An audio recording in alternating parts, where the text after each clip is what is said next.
Assalamualaikum, Pak Iwan. Sehat? Waalaikumsalam warahmatullahi wabarakatuh. Baik, Pak. Mungkin kita mulai saja ya, Pak ya. Boleh, boleh. Siap, siap, Pak. Ya, ya. Assalamualaikum warahmatullahi wabarakatuh. Ini mohon maaf, Waalaikumsalam warahmatullahi pagi-pagi wabarakatuh. banyak yang jualan di tempat saya, jadi ada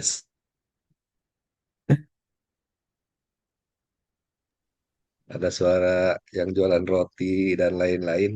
Oke, nggak apa-apa, Pak. Eh, Baiklah, Alhamdulillah hari ini pagi ini kita dapat berkumpul di apa kuliah dosen tamu ya sebagai salah satu pengganti kuliah yang hari Jumat libur terus, Pak. Udah berapa Oh iya, Jumat nih libur nih. sama Pak. Aduh, Jadi, ya saya juga kerepotan ngajar. Banyak libur. iya, jadi kita pindahkan ke hari Rabu ini pagi. Hmm. Ya mungkin harusnya ada 3 kelas, tapi katanya satu kelas lagi ada memang ada kuliah pagi ini. Jadi mungkin ya nanti di recorded aja lah yang satu kelasnya lagi. Eh, Nama mata kuliahnya komputasi numerik.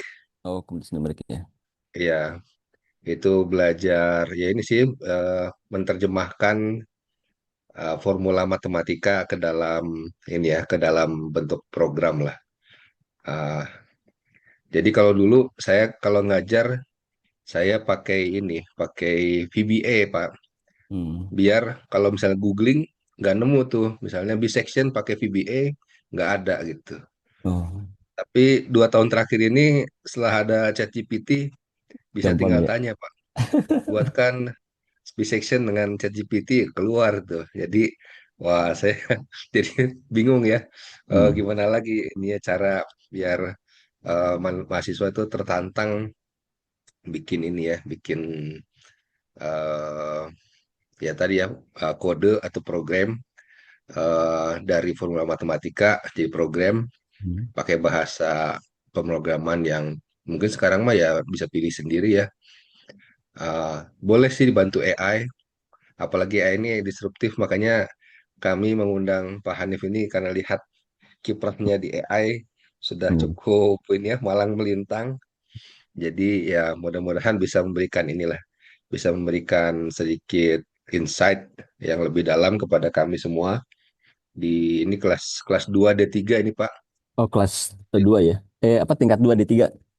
Ya tingkat 2 D3. Kebetulan mereka akan kerja praktek. Hmm. Jadi ya mungkin menambah wawasan lah ya. Nanti siapa tahu di tempat kerja prakteknya dibutuhkan juga tentang AI ini. Dan ternyata sekarang mulai tahun ini kerja praktek D3 dan D4 sama-sama 5 bulan, Pak. 5 bulan, lumayan ya. Ya, Ah. biasanya Boleh kalau ada yang D3, mau di tempat saya, Pak. ya, ya, Diberi. ya. Insya Allah nanti ditawar-tawarkan lagi. Soalnya kalau IoT itu, maksudnya belum, kita nggak ada mata kuliah yang khusus membahas Oh, masalah saya ya. IoT. Tapi mungkin bisa dibekali dulu sih, misalnya kalau ada yang tertarik ke sana, Hmm. nanti kita bekali dulu di ini ya di kelas tambahan lah ya. Hmm. Biasanya sebelum mereka berangkat ke tempat KP ada ini pembekalan dulu sih Pak ya. Hmm. Jadi mungkin nanti di pembekalan itu bisa diinikan apa ditambahkan sedikit pengetahuan tentang IoT. Ini prodi apa ya, Pak Iwan? Teknik informatika D3 Oh, informatika. teknik informatika. Ya. Eh, Mungkin sambil memulai saya ini dulu ya membacakan CV Pak Hanif ini. Ya, Pak Hanif Fahrul Roja, kalau gelarnya lengkapnya Dr. Hanif Fahrul Roja, SSI, MT. Itu yang pendidikan formalnya ya. Kalau yang sertifikasinya banyak nih. MCE, MCAAIF, CBDA, CRP, ITSAI, ITSDA, ITSPY. Wah, ini banyak sekali ya. Data analisis, artificial intelligence, data analytics, banyak lah ya ininya ya. Tinggal nambah haknya Pak, depan Hanif Oh iya Pak. betul, doain Pak. Pak Iwan udah kaya. Pak Iwan udah KH ya, Oke, Kiai Haji. iya. Mm-mm. Alhamdulillah Ya, sudah. alhamdulillah ya. Ya doain Pak, Mm, mudah-mudahan secepatnya haknya di depan ada. iya. Itu kalau Ya disingkat kalau juga hak Fahru Roja sih Pak. Hah? Hak, hak. Hanif gitu ya. Hanif Fahru Roja gitu Pak. Iya, hak Fahru Roja. Hanya Hanif bukan Haji. Iya. Jadi kalau lihat di Google Scholar pasti itu ya, eh, satu page itu penuh dengan publikasi tahun 2025 saja atau 2024 saja. Sisanya pasti Alhamdulillah. sudah ke tendang ke bawah ya. Selain banyak publikasi, Pak Hanif ini juga punya banyak paten ya. Sudah ada 5 paten. Eh, Salah satunya malah ini ada alat pendeteksi kualitas buah dan sayuran berbasis kamera. Hmm. Ini sudah register ya Pak ya, baru Ya, register ya Pak ya. udah register.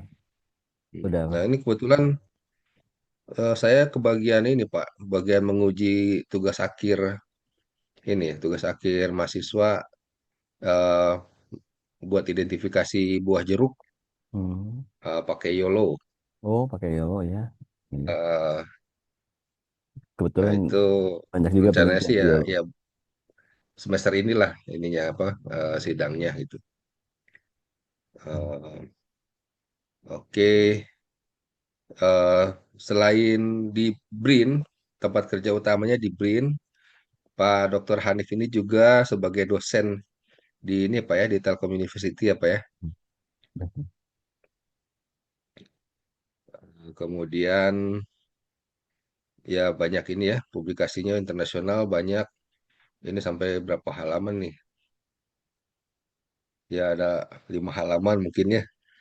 Ah, jadi ya memang sangat pantas dan sangat beruntung kita bisa mengundang Dr. Hanif untuk memberikan ini materi kepada kita yang akan disampaikan hari ini. Eh, Mungkin itu saja perkenalannya. Siap Pak. Silakan Dr. Hanif untuk memulai ininya presentasinya. Oh, izin bisa saya screen Pak Iwan? Ya, Oke, kasih. Ini sudah terlihat ya? ya sudah. Bismillahirrahmanirrahim. Assalamualaikum warahmatullahi wabarakatuh. Terima kasih Pak Iwan yang sudah bersedia mengundang saya. Mudah-mudahan apa yang disampaikan hari ini bisa bermanfaat. Cuman mungkin saya lebih bahas ke fondasinya aja ya, belum ke implementatif, dengan harapan bisa meningkatkan gairah teman-teman untuk belajar komputasi numerik ya, karena itu salah satu yang keahlian yang diperlukan ke depannya. Nah, kemudian nanti ada beberapa studi kasus ya, mungkin 3 studi kasus saja yang kita pakai, bagaimana komputasi numerik ini diterapkan di artificial intelligence. Nah, tadi udah disampaikan sama Pak Iwan eh, tentang background. Kemudian ini bidang riset saya. Jadi kalau yang tertarik di Internet of Things, kemudian di Big Data, Machine Learning, kemudian di Information System, mungkin mangga silakan. Kebetulan di BRIN itu ada beberapa mekanisme, bisa jadi research assistant gitu ya, itu bisa digaji juga, kemudian bisa juga MBKM, bisa juga ada namanya itu eh, S2 dan S3 by research. Jadi teman-teman kalau tertarik lanjut S2 dan S3 by research gitu ya, itu juga bisa hubungi saya ya, atau bisa lihat websitenya nanti di BRIN. Nah, sebelum memulai ke komputasi numerik, saya membahas dulu ya, kenapa hal ini menjadi begitu penting. Kita mengenal di era ini ada yang namanya Society 5.0. Apa itu Society 5.0? Jadi bagaimana sebuah kehidupan saat ini udah menggabungkan beberapa hal gitu ya. Bentar, ini kok nggak muncul ya? Nah, bagaimana saat ini di Society 5.0 itu ada human centered society gitu ya. Kemudian bagaimana menggabungkan intinya antara cyberspace dan physical space kalau kita lihat di sini. Nah, bentar Pak, ini ada sedikit nge-lag. Ada apa cyberspace dan physical space. Nah, ada tiga kunci utama di society limited control. Ada IoT, ada big data, dan ada AI, artificial intelligence. Nah, bagaimana hubungan artificial intelligence ini dengan komputasi numerik yang akan kita bahas hari ini, kayak gitu ya. Nah, salah satunya perubahan yang sangat kita rasakan yang sebelumnya, misalnya kalau kita ingin berobat, kita harus datang jam 6 pagi gitu ya, kemudian harus ngambil antrian dokter, kemudian kita harus apa nunggu obat dan lain-lain. Mungkin datang jam 6 bisa beres kita jam 5, apalagi kalau pakai BPJS ya. Bisa seharian penuh kita di rumah sakit. Nah, sekarang dengan ada AI, kita cukup konsultasi secara virtual, obat datang sendiri, dikirim pakai GoSend ya. Ada banyak aplikasi Halodoc dan segala macam. Dan mungkin nanti peran ke dokter juga ke depan bisa digantikan oleh AI karena bersifat rutinitas ya, apa yang dikerjakannya. Nah, kemudian dari sisi mobilitas, kalau zaman dulu kita kalau perlu ke makanan kita berangkat ke kafe gitu ya. Kalau kita perlu beli baju kita berangkat ke mall. Kalau kita ke sekolah atau kuliah kita berangkat ke kampus. Nah hari ini mereka yang datang gitu. Kita nggak usah berangkat ke mall, baju bisa dikirim ke rumah kita ya lewat ShopeePay atau Tokopedia dan yang lain gitu ya. Kemudian kita perlu makanan juga bisa GoFood, ShopeeFood dan lain-lain. Bahkan kita kuliah juga berada di tempat yang berbeda, tapi waktu yang sama kita bisa saling bertatap muka gitu ya. Itu yang dimaksud dengan penggabungan antara cyberspace dan physical space yang sedang kita lakukan hari ini, kayak gitu. Nah, salah satu kunci di society limited technology adalah artificial intelligence. Lalu apa sih sebenarnya yang dimaksud dengan artificial intelligence? Nah, sebentar ini ada apa? Ada video saya share tadi lupa share-nya belum share audio ya. Bentar. Jadi pada kesempatan ini nanti saya akan menyampaikan seperti apa sih AI itu dan bagaimana apa definisinya dan ada apa di dalam AI tersebut. Nah, gitu. Ini ada share sound. Oke. Mudah-mudahan bisa terlihat ya. Nah, kita lihat dulu mungkin dari film ini kita cek teman-teman amati ini film sekitar 2008 gitu ya. Tapi sudah berbicara apa itu definisi AI. Tahun 2018 ya lewat sebuah workshop di AI. Bagian dari AI itu yang tadi ceritakan ya ada computer vision, bagaimana si Jarvis apa bisa mengembangkan eh, menampilkan wujud augmented reality gitu ya. Kemudian ada robotics tadi kita lihat. Kemudian bagaimana dia berpikir dengan menggunakan konsep machine learning. Terus bagaimana dia bisa berbicara dengan si Jarvis ya menggunakan konsep natural language processing. Bagaimana dia memiliki kecerdasan kayak gitu ya. Kemudian bagaimana si Jarvis itu bergerak ya seperti menggunakan metode kontrol yang kita sebut dengan robotik. Jadi sebenarnya cabang ya itu banyak tidak hanya mesin learning ya. Mungkin sebagian menganggap bahwa ya itu hanya mesin learning tetapi di dalam itu banyak gitu ya. Salah satunya yang ini ada 9 bidang ini. Nah, yang akan kita pelajari bagaimana konsep komputasi numerik yang ada di artificial intelligence ini ya, terutama di machine learning. Kemudian nanti kita bahas sedikit ya tentang generative AI di natural language processing dan juga mungkin tadi beberapa riset ya menggunakan computer vision. Salah satunya tadi YOLO ya, YOLO yang disebutkan oleh Pak Iwan. Nah, artificial intelligence ini tidak bisa bekerja dengan baik eh, ada konsep yang kita sebut dengan training, data latih gitu. Data latih dapat dari mana? Ya kita dapat dari data. Jadi tanpa data, AI itu nggak ada apa-apanya, kayak gitu ya. Nah, kenapa bisa berkembang ChatGPT? Kenapa bisa muncul sebuah sistem yang sangat cerdas gitu ya, bisa menjawab, bisa merespon kita saat ini? Karena pertumbuhan data yang sangat pesat. Ta- Tahun 2017 Eric Schmidt, ya ini mantan mantan eksekutif chairman Google. dia bilang, si Eric Smith ini, dari sejak adanya peradaban manusia, kalau misalnya kita analogikan mungkin dari sejak zaman Nabi Adam ya sampai 2003, manusia itu hanya mampu menciptakan 5 exabyte data di internet, di cloud gitu ya. Di cloud itu dari zaman Nabi Adam sampai tahun 2023 itu baru bisa menciptakan sebenarnya 5 exabyte. Tetapi saat ini ya, ini tahun 2017, data itu tercipta ya 5 exabyte itu hanya tercipta dalam waktu 2 hari. Bayangkan yang sebelumnya tercipta beratusan atau jutaan tahun, tapi dengan adanya internet, data ini berkembang sangat pesat.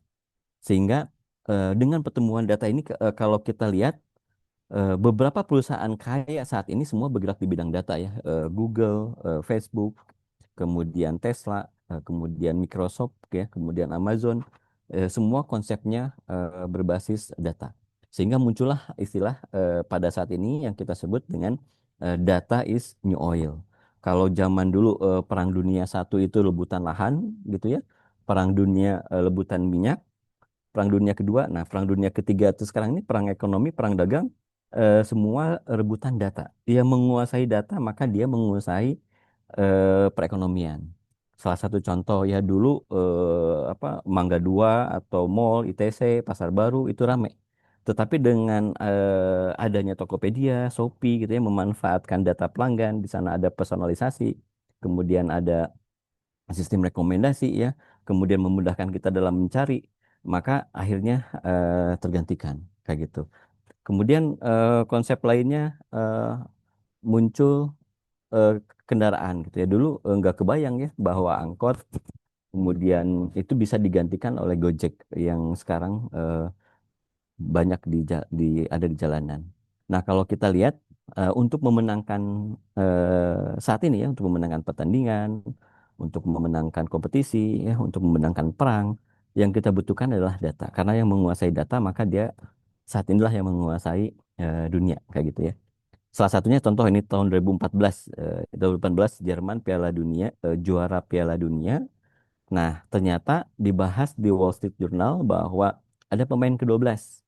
Pemain ke-12 itu siapa? Yaitu adalah Big Data. Jadi Big Data digunakan, diintegrasikan dengan konsep machine learning ya, dengan AI.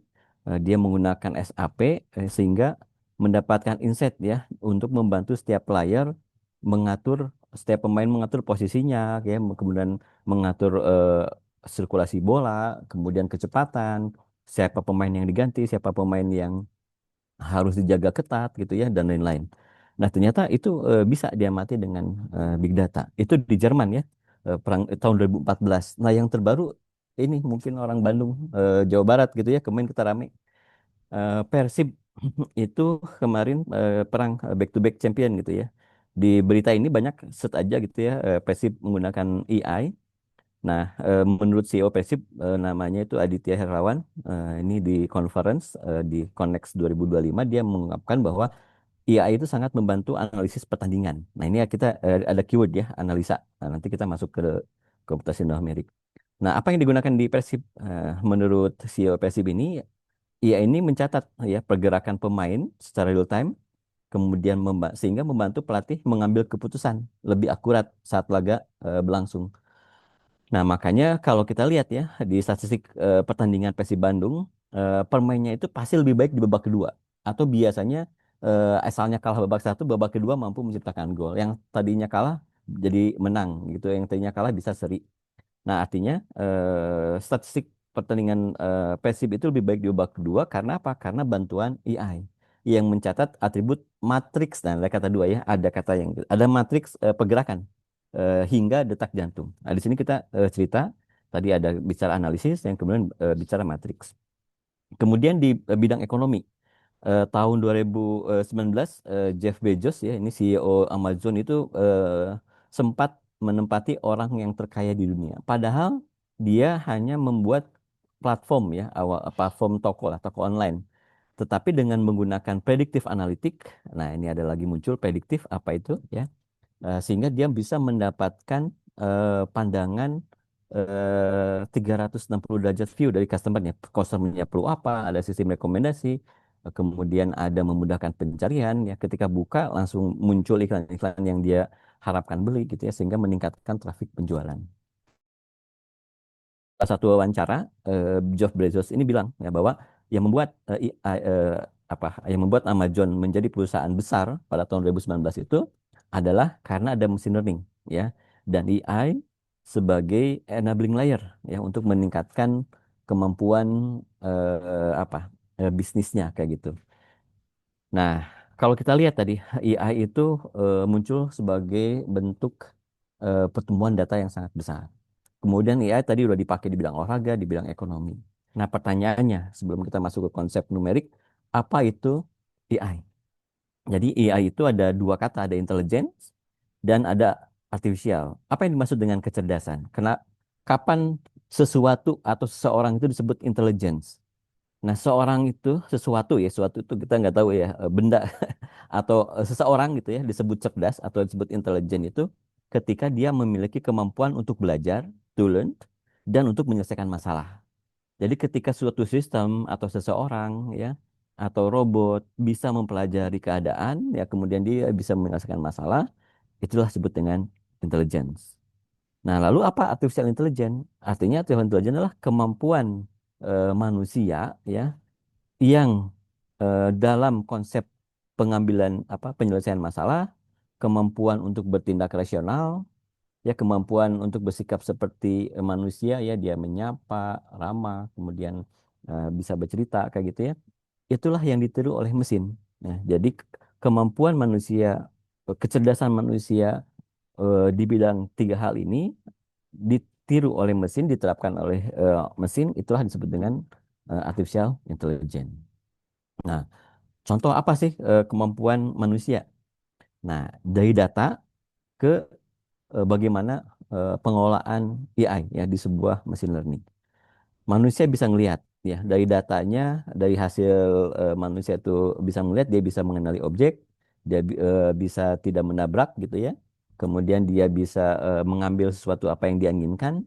Nah, itu ditiru oleh robot ya, dengan menggunakan kamera. Jadi sensor kamera itu bisa melihat benda kayak gitu ya. Kemudian kita tambahkan deep learning ya, salah satunya YOLO di sana, sehingga dia bisa mengenali objek, ya bisa mengenali pola, sehingga berpikir dari penglihatan kameranya itu berpikir seperti manusia melihat keadaan kayak gitu ya. Kemudian manusia bisa mendengar.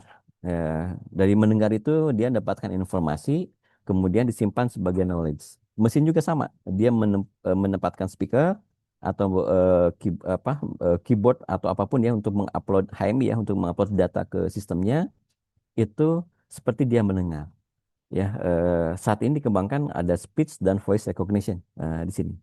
Kemudian sama, manusia juga bisa berbicara ya dari hasil data yang diterima dari speaker ya, dari input data, kemudian diolah oleh komputasi di dalam sistem AI, kemudian dia bisa merespon pertanyaan ya. Salah satunya chatbot atau yang sekarang terkenal itu adalah ChatGPT ya. Bagaimana ChatGPT itu sangat luar biasa atau bukan hanya ChatGPT sih, large language model gitu ya yang sudah sangat cerdas saat ini.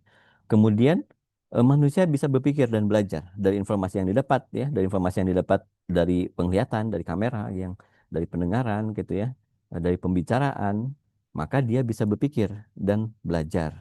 Nah, konsep berpikir dan belajar diterapkan di AI ini dengan menggunakan konsep machine learning dan deep learning. Kemudian hasilnya dia ngambil keputusan ya, yaitu dia bisa berbuat sesuatu ya, mengambil keputusan dari apa yang di data yang dia dapatkan. Sehingga konsep yang kita pelajari tadi, AI itu udah sangat cerdas. Ya. Nah, pertanyaannya, kenapa AI ini bisa cerdas? Kayak gitu ya. Kenapa AI ini dari data yang didapat gitu bisa menumbuhkan suatu pengambilan keputusan. Nah, baru kita masuk ya. Di dalam AI itu ada matematik.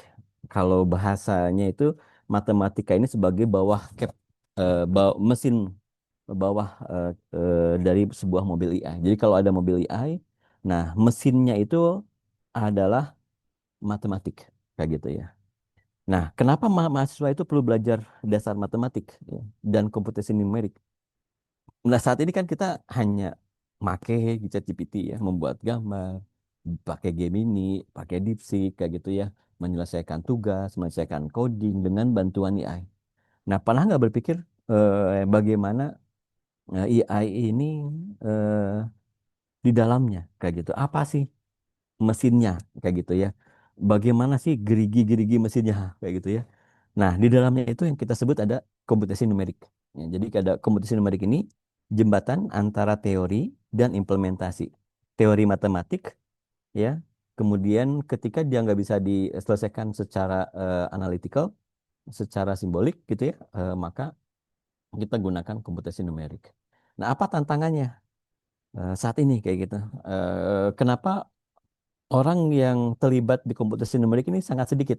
Kebetulan di BRIN ada namanya pusat riset komputasi. Ya, di dalamnya eh, belajar AI, tapi kebanyakan orang matematik justru yang masuk ke sana, kayak gitu.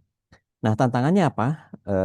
Tidak paham gradient, salah paham tentang backpropagation. Nanti kita bahas apa itu backpropagation. Kemudian kebanyakan tidak paham fungsi, ya, salah hitung fungsi loss.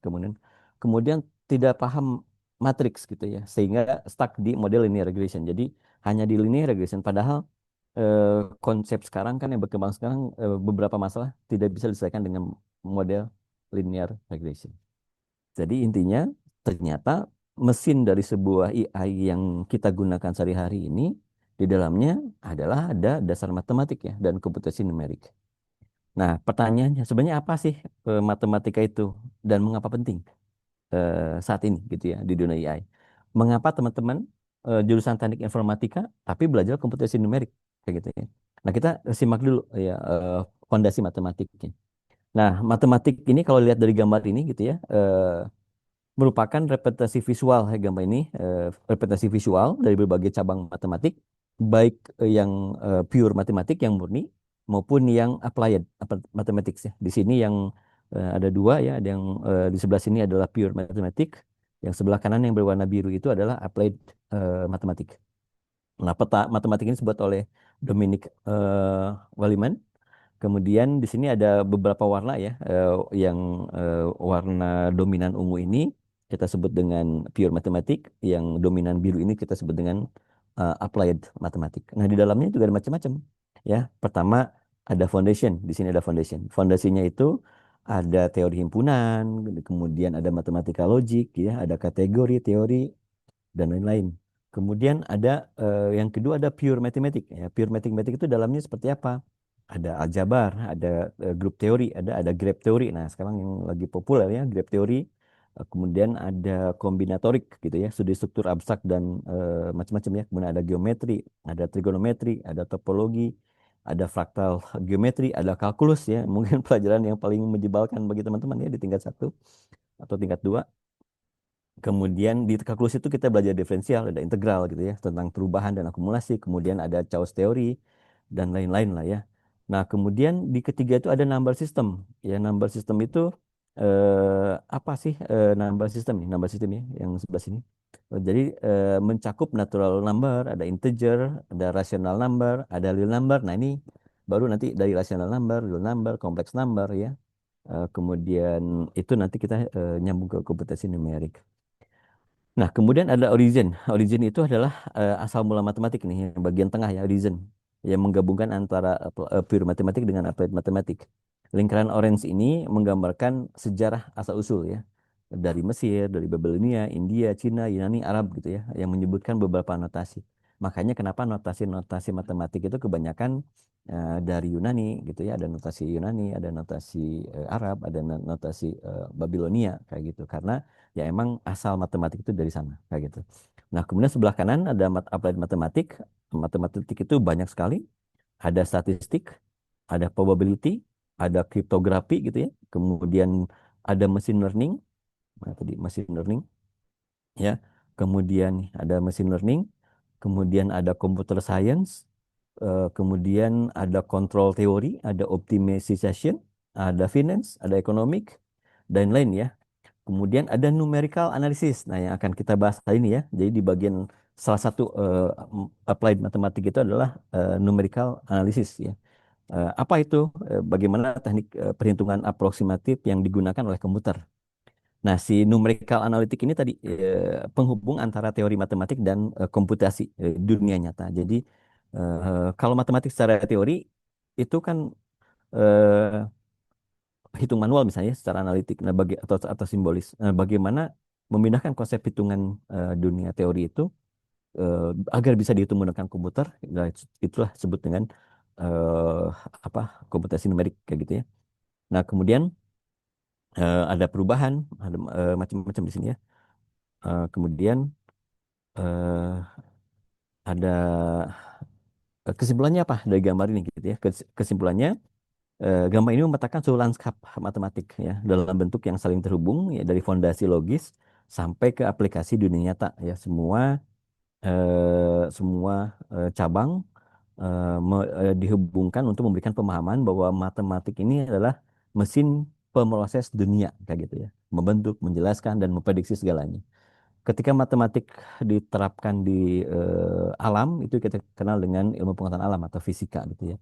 Nah, ternyata matematik juga sebagai pondasi dari pengembangan mesin learning ya.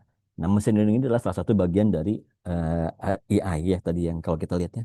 Salah satu bagian di AI itu kan ada yang kita sebut dengan mesin learning. Nah, ini ada bukunya. Kalau tertarik nanti saya kasih PDF-nya. Di buku Mathematics for Machine Learning ini cukup menarik gitu ya.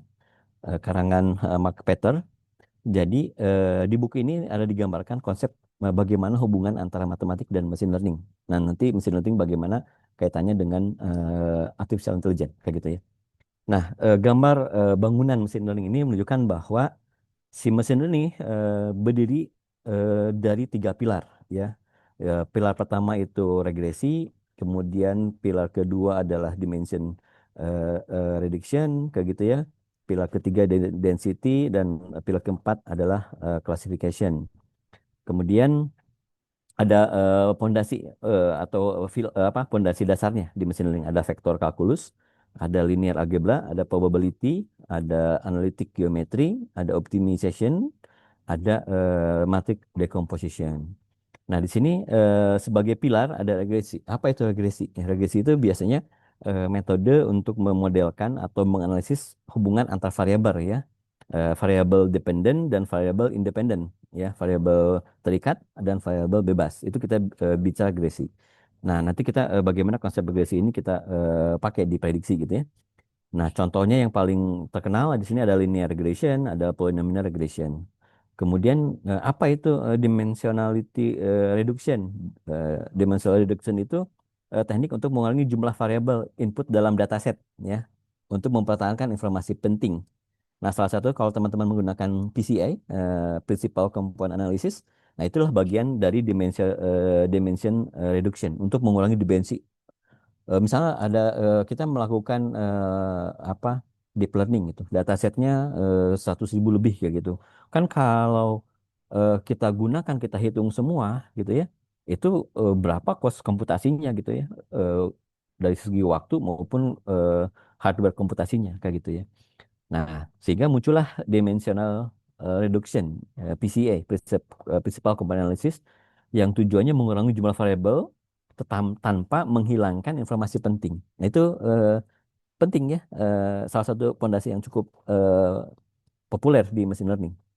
Makanya beberapa treatment di apa di data preparation ya kita menggunakan dimensional reduction. Kemudian ada density estimation. Bisa biasa density estimation ini tujuannya untuk memperkirakan distribusi probabilitas dari dataset kayak gitu ya. Contoh yang umum di sini adalah kernel density estimation ya kalau teman-teman pakai SVM gitu ya atau Gaussian mixture model dan lain-lain. Nah, yang terakhir ada pilar namanya classification. Classification ini proses memetakan input dari dalam label kategori distrit gitu ya.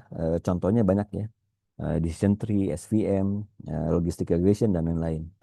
Nah, kemudian cabang-cabangnya ada vektor kalkulus ya. Nah, yang paling penting di vektor kalkulus ini adalah menangani vektor dan fungsi vektor. Nah, vektor dan fungsi vektor ini penting dalam back backpropagation. Nah, nanti mungkin istilah di sering keluar ya di komputasi numerik. Jadi sebenarnya dasarnya ya vektor kalkulus ini ya, untuk kita bicara yang namanya backpropagation ya, atau kita bicara optimasi itu bisa kalkulus. Kemudian apa linear algebra ini belajar tentang vektor, matriks, transformasi linear ya. Nah, ini itu adalah dasar dari semua algoritma machine learning. Termasuk neural network itu dasarnya adalah linear algebra kayak gitu ya, aljabar linear. Kemudian ada probability and distribution. Nah, probability distribution itu teori peluang ya, seperti Gaussian, kemudian Bernoulli gitu ya, regresi dan lain-lain. Nah, kita probability ini juga dipakai ya. Kalau teman-teman menggunakan eh, aduh apa model naive Bayes ya, itu kan dengan menggunakan probability dan distribution. Kemudian ada analitik geometri. Analitik geometri itu menggunakan koordinat atau persamaan aljabar untuk menggambarkan bentuk dan ruang. Nah, analitik geometri penting memahami hyperplane. Nah, hyperplane dan decision boundaries. Nah, hyperplane dan decision boundaries itu adalah bagian dari komputasi numerik. Nanti saya jadikan studi kasus ya. Bagaimana menggambarkan sebuah hyperplane dalam model klasifikasi di SVM. Nah, itu dasarnya adalah analitik geometri ya. Jadi bagaimana menggambarkan bentuk dan ruang ya untuk memisahkan dua kelas ya. Kemudian ada optimization. Nah, di optimization ini memaksimalkan atau meminimalkan fungsi. Nah, optimization ini biasanya digunakan untuk training model. Eh, Training model di neural network ya, di CNN. Di neural network, di deep learning itu menggunakan model ini optimization. Makanya kita kenal gradient, ada gradient descent gitu ya. Atau yang kita terkenal kalau pakai apa deep learning itu ada Adam ya, ada Adam optimization. Nah, ini kita pakai di sini ya. Nah, itu ada fungsi. eh, di dalamnya sebenarnya optimization itu kita belajar gradient descent. Nah, gradient descent juga adalah nanti biasanya dibahas di komputasi numerik. Dan terakhir adalah ada metrik dekomposisi. Metrik dekomposisi ini adalah memecahkan metrik menjadi bentuk-bentuk sederhana. Ya. Biasa digunakan di Principal Component Analysis (PCI), di recommendation system seperti di Netflix, di YouTube gitu ya, di Spotify, di Shopee gitu ya, di yang tentang recommendation system itu kita gunakan metrik decomposition. Tadi saya menyebutkan beberapa istilah di sini ya. Ada neural network ya, kemudian ada hyperplane, ada decision boundaries, gitu ya, ada gradient descent. Nah, itu yang akan kita bahas selanjutnya di komputasi numerik. Sehingga dari gambar ini kita bisa menegaskan bahwa machine learning ini bukan sekedar coding atau dataset. Ya, yang kita lihat itu kan kalau teman-teman menggunakan apa ya, Google Colabs gitu ya, kan dia hanya coding gitu ya, manggil library gitu ya, manggil library Keras gitu ya, atau manggil library CNN misalnya dan lain-lain lah ya, Adam segala macam. Nah, yang kita tahu kan hanya manggil fungsi.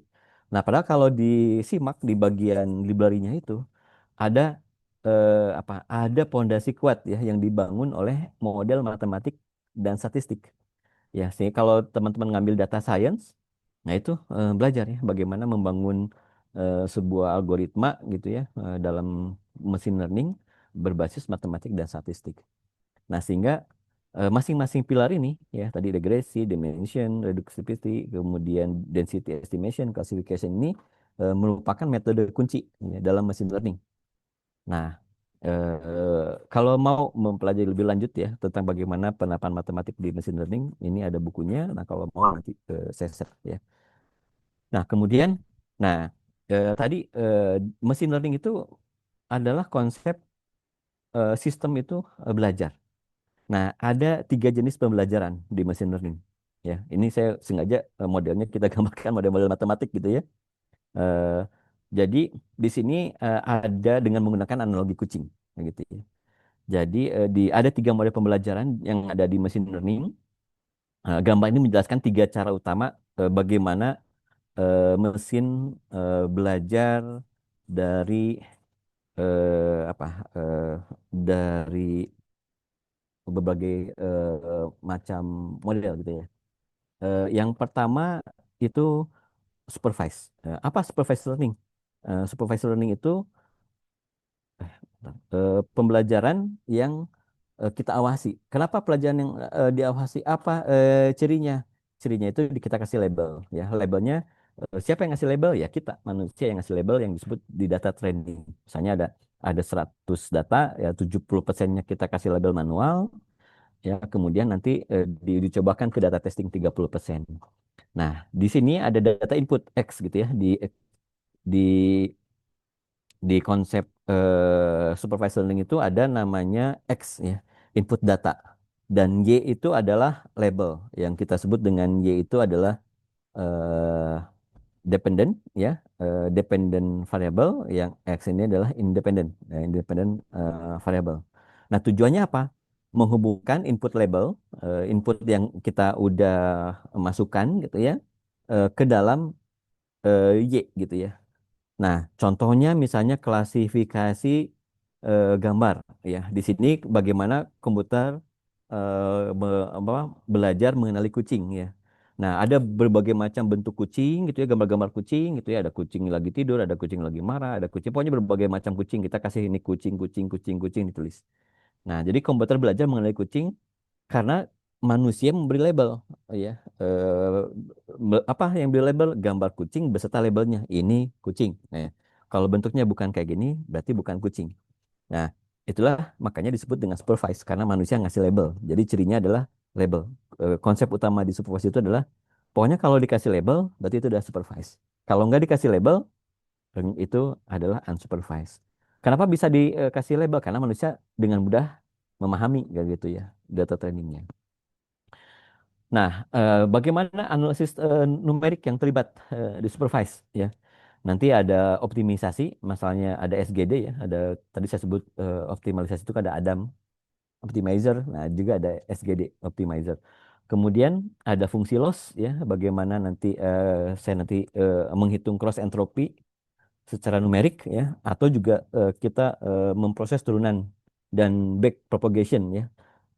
Turunan dan back propagation yang dilakukan berulang-ulang untuk minimalkan kesalahan prediksi. Nah, biasa digunakan di deep learning ya, di deep learning, di di transformer kayak gitu ya, di LLM itu kita menggunakan turunan dan back propagation. Artinya dilakukan secara berulang-ulang, iterasi kayak gitu ya. Nah, kemudian konsep pembelajaran kedua kita sebut dengan unsupervised, tanpa pengawasan. Biasanya nggak ada label. Kenapa nggak ada label? Manusia susah.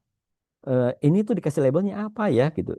Eh, oh eh, eh, kita kesulitan ngasih label gitu ya. Nah, karena kesulitan kita ngasih label, ya udah biarkan si mesin ini membuat labelnya sendiri. Berdasarkan apa? Berdasarkan kemiripan ciri yang kita sebut dengan ekstraksi fitur ya. Jadi setiap kondisi itu, setiap jenis itu pasti memiliki ciri yang kita sebut dengan fitur ekstraksi.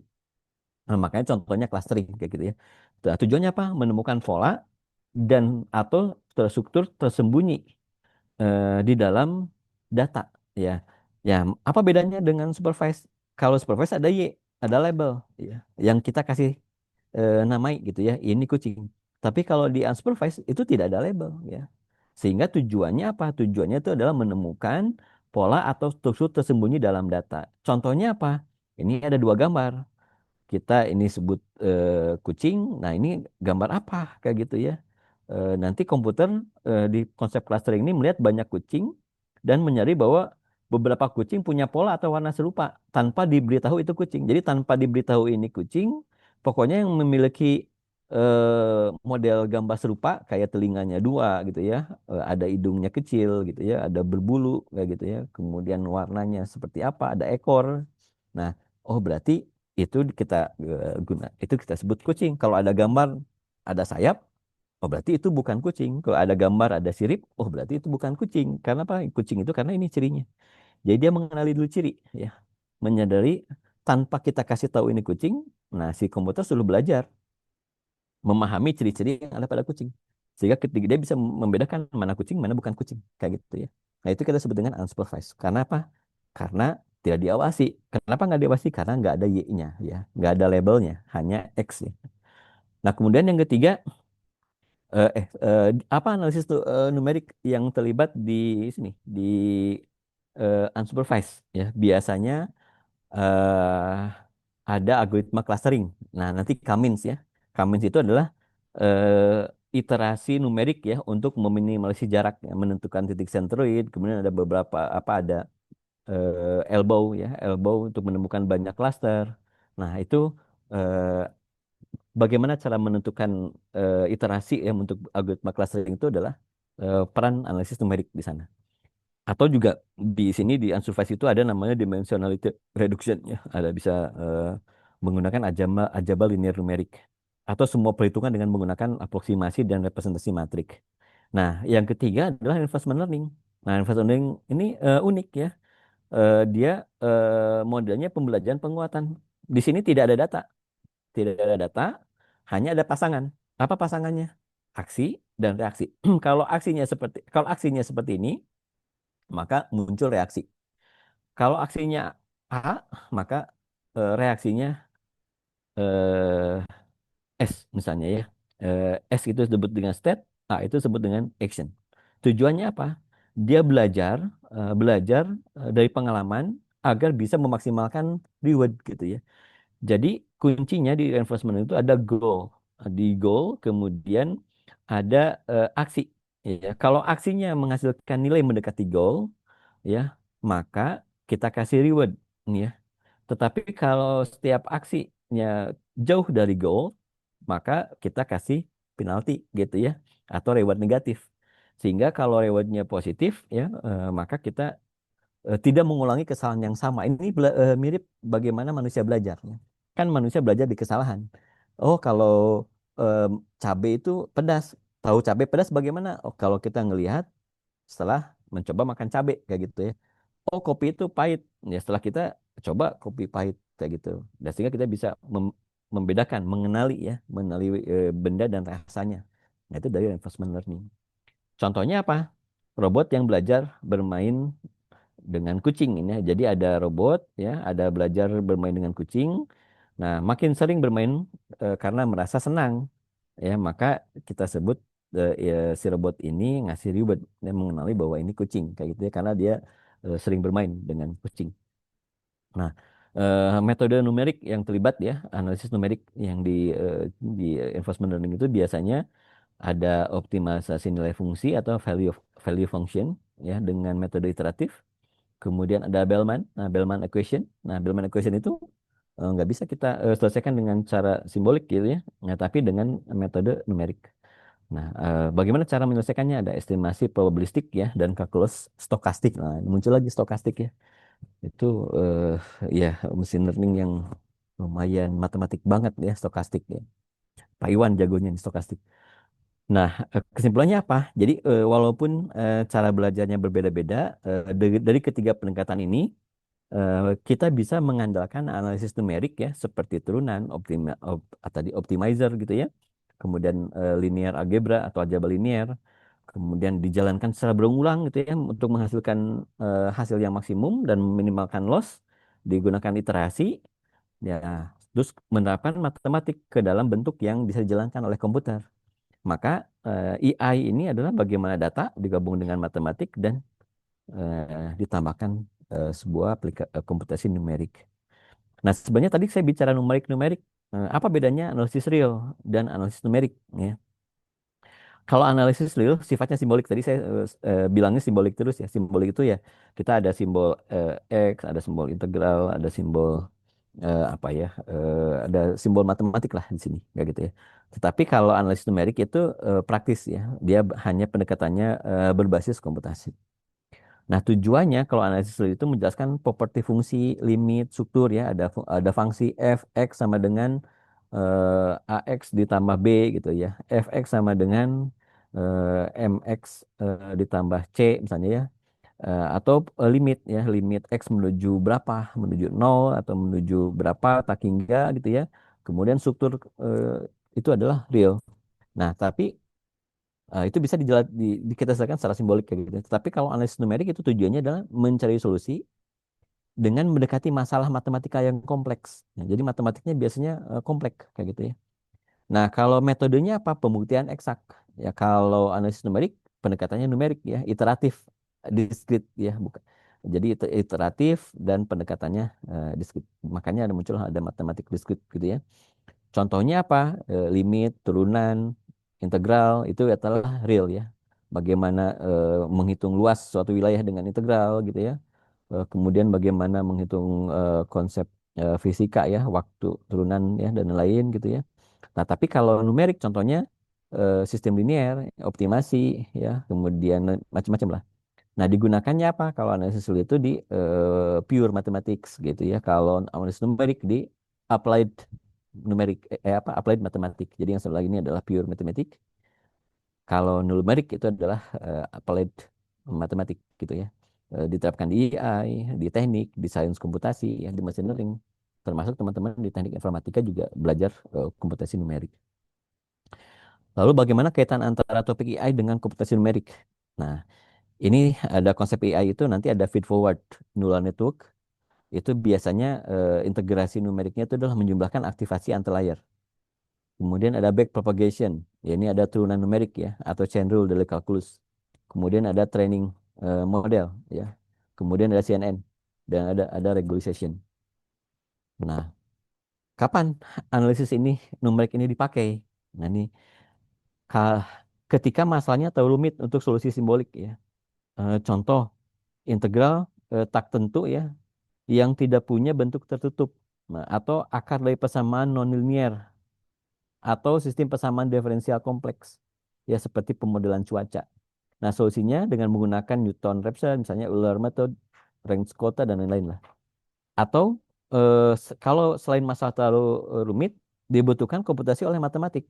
Nah, masalahnya komputer itu tidak bisa menghitung simbol ya, tidak bisa kayak matematik ya, simbol-simbol kayak manusia ya, mengenali simbol-simbol Yunani ya atau simbol-simbol eh, apa Yunani gitu ya secara presisi ya. Tapi dia hanya menghitung angka dengan pembulatan. Maka digunakan teknik numerik ya. Ada floating point arithmetic gitu ya, ada metode iteratif ya, ada aproksimasi fungsi dan solusi dan lain-lain. Nah, atau kapan ketika dipakai? Ketika jumlah data atau dimensinya sangat besar. Nah, ini yang nanti saya jadikan studi kasus ya di terakhir sebelum saya tutup. Saya akan bagaimana konsep metode numerik ya di ChatGPT, ya, di pelatihan model ChatGPT dengan punya miliaran parameter. Wah, bukan hanya puluhan ya, ini atau ratusan. ChatGPT punya miliaran parameter. Nah, kalau parameternya miliaran, bagaimana model pelatihannya? Ya, jadi jumlah datanya itu dimensinya harus sangat sangat besar banget kayak gitu. Nah, kalau teman-teman kemarin nonton ya, nonton Mission Impossible, rek apa judulnya rek, aduh, yang sekarang lagi ada ya di bioskop, Rectoring apa ya? Nah, dia bagaimana si AI itu ternyata bisa ngehack ya keamanan negara gitu ya sehingga bisa menggerakkan nuklir ya yang kita sebut dengan entitas yang ya eh, ketika si kan semua terhubung nih ke internet gitu ya. Nah, di film itu ceritakan bagaimana si AI itu bisa meretas sistem keamanan. Nah, digunakannya apa? Operasi matematik yang besar ya, optimalisasi numerik, dekomposisi dan lain-lain. Nah, atau saat melakukan simulasi atau pemodelan ya, misalnya simulasi dinamika fluida, model epidemi ya, simulasi keuangan, cuaca, eh, misalnya menggunakan finite mesin ya. Kemudian dalam AI dan machine learning juga digunakan eh, metode numerik. Nah, ini saya contoh machine learning aja dulu, sederhana ya. Misalnya case study-nya ada heart monitoring. Jadi saya pasang sensor heart monitoring. Contohnya di jam tangan lah ya, di jam tangan smartwatch gitu ya. Ada detak jantung BPM, kemudian ada tekanan darah, kemudian ada jam tangan yang Huawei yang baru itu ada apa bisa ngukur tekanan darah ya. Kemudian ada suhu tubuh. Nah, kemudian dari tiga variabel ini yang kita sebut dengan X gitu ya, atau variabel independen, inputnya numerikal semua ini. BPM numerikal, tekanan darah numerikal gitu ya, suhu tubuh numerikal. Jadi di taksonomi data itu ada dua tipe data, ada numerical dan kategorikal. Nah, ini adalah tipe datanya numerical dengan konsep rasio gitu ya. Nah, kemudian ada variabel Y, label. Kan kita ini kita klasifikasi ya, ada label Y, kelas.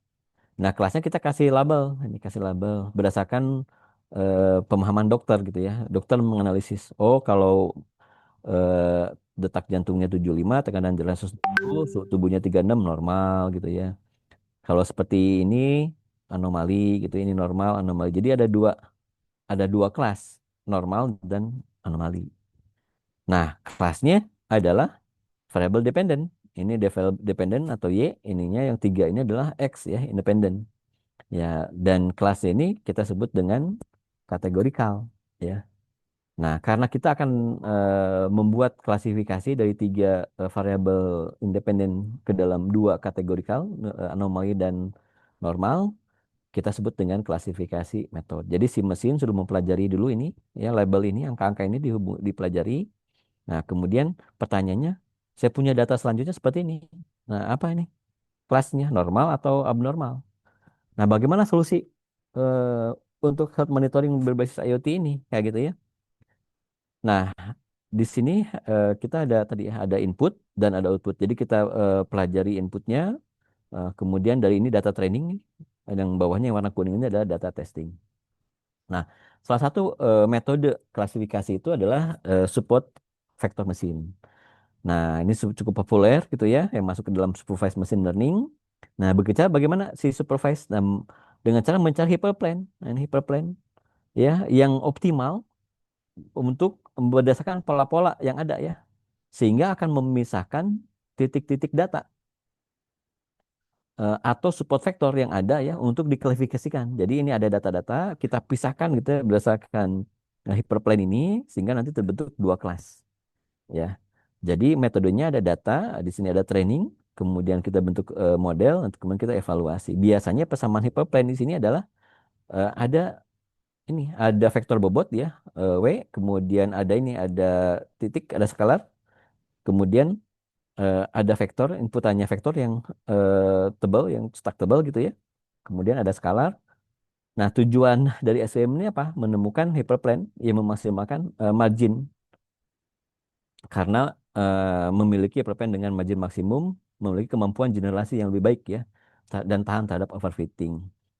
Nah, ini kita belajar ini di kalkulus dan fungsi ya, dan matriks dan vektor. Kemudian hasilnya seperti ini, nanti mengklasifikasikan data testing.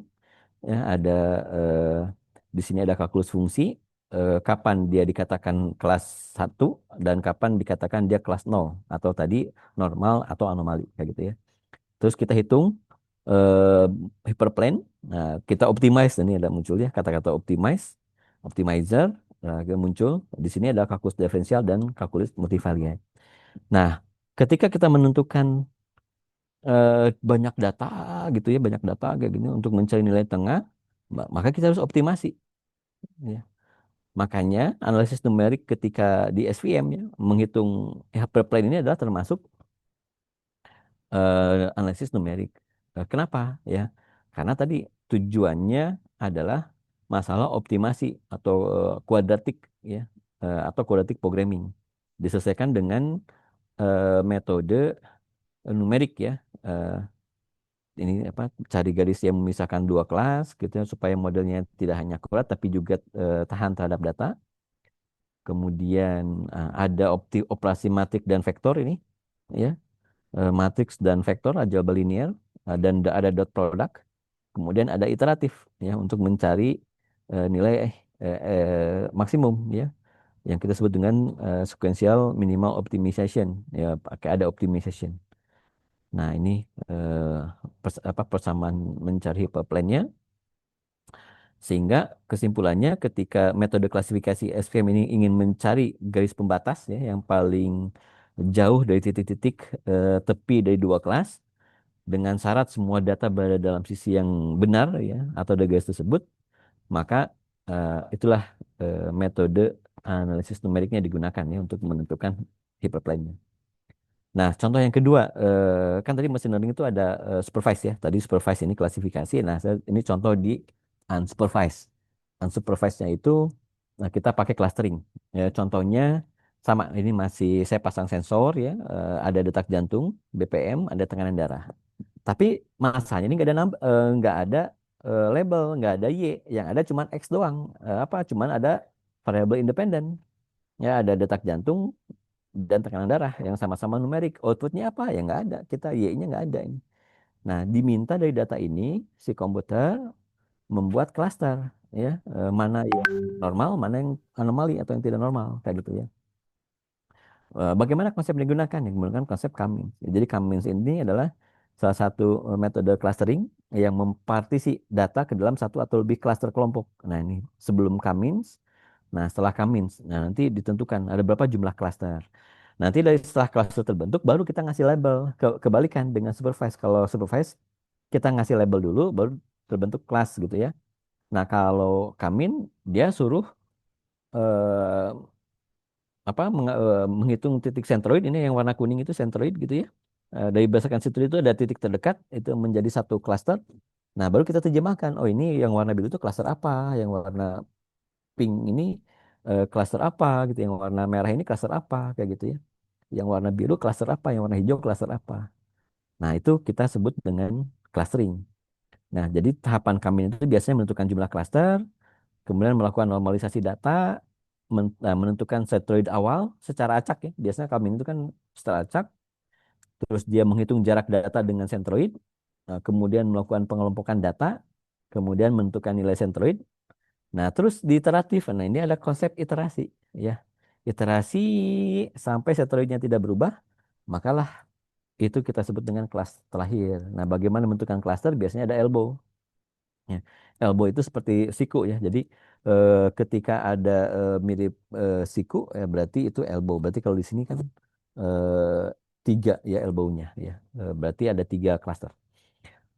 Nah, kemudian caranya bagaimana? Nah, itu muncul ada tiga klaster. Kita buat normalisasi data ya dengan perhitungan hasil normalisasi datanya seperti gini. Nah, dapatlah ada tiga klaster. Nanti tiga klaster ini kita hitung dengan Euclidean distance ya. Kemudian kita tahu berapa jarak data dengan centroid. Nah, terakhir kita kelompokkan mana datanya gitu ya, sehingga baru kita kasih label ya. Kasih labelnya bagaimana? Ya, kita terdapat eh, data ya untuk hasil ini iterasi kedua, ini hasil iterasi akhirnya. Nah, dapatlah tiga klaster. Ya, klaster biru, hijau, dan merah. Nanti kita ya tinggal kasih tahu klaster mana yang sehat, mana klaster yang tidak sehat, mana yang normal, mana yang berarti ini ada klaster yang tiga sehat, tidak sehat, ya ini yang normal, mungkin yang ini adalah eh, apa yang anomali kayak gitu ya.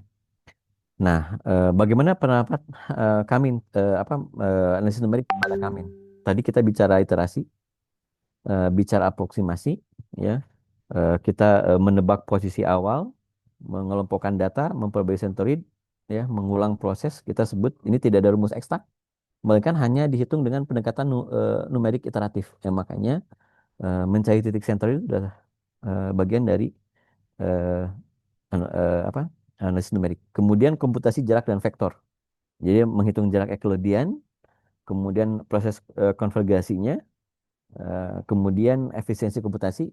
Nah, itu adalah bagian-bagian penerapan komputasi numerik di Kamin clustering. Ya, tadi kita udah belajar bagaimana penerapan aplikasi numerik ya, analisis numerik, komputasi numerik di SVM yang sederhana ya. Kemudian yang kedua di Kamin clustering berdasarkan data di sensor. Itu yang sederhana. Nah, bagaimana untuk kasus yang kompleks? Ya, studi kasusnya ini komputasi numerik di ChatGPT. Nah, teman-teman kan kita lihat pertumbuhan ChatGPT itu banyak ya, banyak yang pakai ChatGPT. Berdasarkan statistik pengguna harian itu sekitar 160 juta pengguna seharinya yang pakai gitu ya. Kemudian per minggunya kira-kira di bulan Februari itu 400 juta katanya ya. Kemudian pengguna berbayar itu lebih dari 11 juta pengguna. Jadi lumayan lah. Nah, tapi ketika kita menggunakan ChatGPT itu dan salah satu yang ChatGPT itu mencapai 1 juta user itu dalam waktu 5 hari. Netflix 1 juta user itu 3,5 tahun gitu ya. Kemudian Spotify 5 bulan, Twitter 2 tahun gitu. Tapi ChatGPT 5 hari udah 1 juta user. Termasuk teman-teman juga mungkin pakai ChatGPT ya untuk menyelesaikan tugas dan lain-lain. Nah, pertanyaannya, bagaimana ChatGPT itu bekerja? Kayak gitu ya. ChatGPT itu bekerja. Nah, ini saya langsung aja ke yang berkaitan dengan sebenarnya panjang ya tahapannya. Tapi salah satu model yang digunakan ChatGPT itu adalah seperti gini, gitu ya. Bagaimana ada forward propagation yang akan saya bahas gitu ya. Dari forward propagation nanti muncul loss function. Kemudian nanti ada optimizer. Dari optimizer itu eh, ada backward propagation. Kemudian ada optimizer dan muncul adalah iterasi. Nah, kita bahas satu-satu. Forward propagation. Forward propagation itu eh, representasi apa, misalnya ya kata-kata dalam kalimat apa kabar misalnya ditanya. Diubah menjadi sebuah representasi vektor embedding dan sini dirubah ya kata-kata apa kabar kita cek apa kabar misalnya. Nah, kemudian sama si ChatGPT dirubah menjadi representasi vektor. Apa itu representasi vektor? Representasi vektor itu adalah cara mengubah kata gitu ya, atau elemen teks menjadi bentuk angka atau vektor ya agar bisa diproses oleh model AI seperti ChatGPT. Nah, kenapa perlu representasi vektor? Karena komputer tidak mengerti bahasa teks ya seperti manusia. Mereka hanya memahami angka. Jadi kata-kata seperti kucing, burung gitu ya, tikus gitu ya, harus dikonversi menjadi angka sebelum diproses oleh neural network. Nah, bagaimana pengkonversian dari teks menjadi angka itu eh, biasanya digunakan vektor representasi atau embedding gitu ya. Kemudian vektor ini nanti akan masuk ke sebuah jaringan saraf ya. Kalau di sini kan forward propagation ya, masuk ke jaringan saraf. Di sini ada warna biru, warna hijau, warna ungu. Nah, penentu ini kita sebut dengan hidden layer gitu ya. Biru dan hijau itu hidden layer.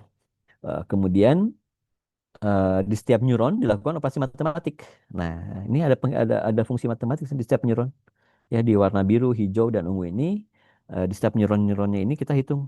Ini ada fungsi Z, ini kan, hitung Z, F ya gitu ya. Eh, Fungsi Z gitu ya. Untuk menghitung ada bobot, input, bias ya, ada fungsi aktivasi ya. Nah, ini perlu belajar juga activation function. Yang terkenal itu ada ReLU dan lain-lain gitu ya. Nah, nanti hasilnya apa? Berupa prediksi kata berikutnya, yaitu token Y aksen, kayak gitu ya. Nah, token Y aksen ini dijadikan sebagai ciri berikutnya. Kemudian yang kedua ada loss function. Setelah forward propagation, kita muncul loss function. Loss function ini apa? Itu adalah metode matematis ya, si loss function itu untuk mengukur seberapa buruk prediksi model AI. Kan ini kan udah membuat produksinya. Nah, seberapa buruk model AI dibandingkan dengan nilai sebenarnya. Nah, apa tujuan dari loss function? Memberitahu ya seberapa besar kesalahan prediksi ya, atau menjadi sinyal bagi proses training untuk memperbaiki bobot. Bagaimana memperbaiki bobot? Nanti di back propagation ya, di back propagation itu memperbaiki bobot. Kan ini kita dapat dulu tuh bobotnya kayak gitu ya. Prediksi sementaranya si F-nya. Nah, kemudian dihitung ada loss functionnya. Nah, jenis-jenis loss function itu banyak ya. Ada mean square error gitu ya, ada hang loss, ada categorical cross entropy dan lain-lain. Ada binary cross entropy kayak gitu ya. Nah, yang paling umum dan populer itu ada cross entropy ya. Cross entropy ini mungkin teman-teman udah belajar ya. Apa cross entropy biasanya digunakan untuk mengukur perbedaan distribusi probabilitas prediksi dengan distribusi target ya. Nah, rumusnya seperti ini, ada Y sebelum, kemudian Y topi ini adalah probabilitas prediksi dan jumlah kelas. Nanti si loss score ini akan menunjukkan seberapa jauh prediksi dari jawaban sebenarnya. Kayak gitu ya. Nah, mengapa cross entropy cocok ya untuk AI seperti ChatGPT? Nah, jadi output ChatGPT itu kan probabilitas distribusi atau kata-kata token gitu ya. Eh, Cross entropy itu efisien dalam menghitung kesalahan prediksi token, kemudian mengarahkan model untuk menghasilkan distribusi yang lebih dekat dengan yang sebenarnya kayak gitu ya. Nah, kalau kita lihat di sini ada input ya. Inputnya itu apa? Misalnya contoh ada an apple, jadi ada apel ya. Kemudian ketika ketik apel, input teks ya diberikan ke model ChatGPT. Ya, kemudian model nanti diminta memprediksi selanjutnya. Jadi masukkan input, nanti ternyata berdasarkan probabilitasnya tuh si gambar apel ini diprediksi sebagai banana gitu ya, 20%, kemudian apel 50%, orange 30% misalnya ya. Kemudian sorry salah ini 30%. Ini grafiknya salah ya. Kemudian catatan nilai total mungkin tidak nanti setelah ini baru true kategorinya adalah apple. Nah, si true kategori ini apa kata kata sebenarnya setelah apple itu kita uji kebenarannya gitu ya. Sehingga nanti kita hitung cross entropinya, nah digunakan untuk mengukur seberapa buruk tebakan model. Nanti semakin kecil probabilitas terhadap jawaban yang benar, maka semakin besar nilai loss-nya. Nah, ini fungsi loss function tuh ya. Nah, apa yang terjadi selanjutnya? Ya, si nilai loss ini kita kembalikan ke proses back propagation. Kalau tadi kan ada forward propagation, dari forward propagation nanti dapat function loss gitu ya. Dari function loss masuklah ke back propagation. Nah, si back propagation itu nanti akan memperbarui bobotnya untuk memprediksi yang lebih baik. Sehingga apa sih kesimpulannya dari sini gambar ini ya? Ini ada prediksi model, kita gunakan distribusi probabilitas, ya, kemudian ada evaluasi kesalahan menggunakan cross entropy, sehingga tujuan utama model itu adalah memaksimalkan probabilitas untuk kata yang benar, kayak gitu ya. Nah, atau menggunakan nilai loss, kayak gitu ya. Nah, terus yang kedua, yang ketiga ya, ada backward propagation di sini. Backward propagation itu eh, kita rumus yang sering banyak disebut itu adalah namanya chain rule. Chain rule itu eh, kita sebut dengan aturan rantai gitu ya dalam kalkulus. Nah, si chain rule ini sangat penting untuk backpropagation ya, eh, seperti pada pelatihan neural network ya pada ChatGPT. Nah, kenapa penting di neural network? Karena chain rule ini digunakan untuk menghitung gradien. Nah, gradien dari fungsi loss terhadap setiap parameter. Ada bobot dan bias gitu ya. Nah, ini adalah inti dari algoritma backpropagation seperti ini ya. L itu adalah loss function, kemudian W ini adalah bobot jaringan, kemudian A ini adalah aktivasi output dari neuron setelah eh, fungsi aktivasi dilakukan. Nah, Z-nya ini adalah input linear ke neuron. Ini persamaannya Z sama dengan X tambah B. Nah, tujuannya apa? Menghitung bagaimana perubahan pada bobot akan mempengaruhi loss. Kayak gitu ya. Akan mempengaruhi loss. Nah, inilah bagian dari komputasi numerik ya yang intensif menghitung nilai turunan. Nah, ini nilai turunan secara efisien untuk menentukan semua bobot yang kita tentukan. Nah, pertanyaannya, kenapa backward progression disebut dengan komputasi numerik kayak gitu ya? Nah, turunan-turunan tersebut tidak dihitung secara simbolik, tapi dihitung dengan nilai numerik ya, dengan angka real oleh komputer. Kemudian ada turunan variabel pelantara ya, ada A tadi aktivasi gitu ya sebagai output neuron, kemudian ada Z input linear neuron sebelum fungsi aktivasi dan ada W ya bobot parameter yang baru. Kurang lebih seperti gitulah ya. Nanti kita lanjutkan di diskusi karena waktu gitu ya. Nah, kemudian di sini ada apa? Ada dalam teori kalkulus itu memanfaatkan numerik itu ada aproksimasi, ada floating eh, point arithmetic dan ada matrik kalkulus. Nah, ini di slide-nya ada aproksimasi pendekatan nilai. Definisinya tadi untuk mendapatkan solusi mendekati nilai sebenarnya. Contoh AI-nya seperti aktivasi sigmoid ya, yang melempatkan eksponensial dihitung dengan pendekatan numerik. Kemudian ada gradient descent yang menghitung bobot baru. Dan mengapa penting si approximation ini? Karena banyak fungsi seperti akar, algoritma, eksponensial tidak bisa dilakukan secara eksak oleh mesin. Nah, approximasi ini membuat komputasi dilakukan dengan efisien. Tadi ada namanya floating point arithmetic. Nah, untuk menyimpan bilangan real, kurang lebih seperti ini, contoh dalam AI-nya itu menghitung cross entropy tadi ya. Gradient sangat kecil bisa menyebabkan vanishing gradient jika presisi tidak cukup. Kemudian tadi ada matrik kalkulus. Matrik kalkulus ini penerapan kalkulus turunan integral ke dalam bentuk vektor dan matrik ya yang sangat penting di neural network ya. Nah, contoh di ChatGPT ini fungsi matrik kalkulus itu digunakan di proses training ya melibatkan jutaan parameter ya yang membentuk matrik yang sangat besar. Kemudian matrik multiplication, differentiation dan inversion dilakukan secara intensif.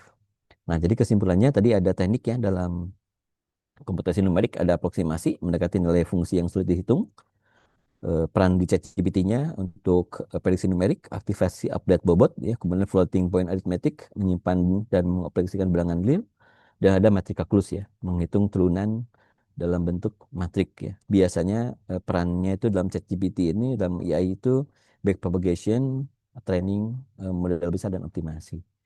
Nah, kemudian yang keempat, setelah tadi propagation di tempat prediksi, prediksinya dihitung dengan fungsi loss gitu ya, dengan membandingkan antara prediksi dengan true value, kemudian nanti di adjust dengan backpropagation.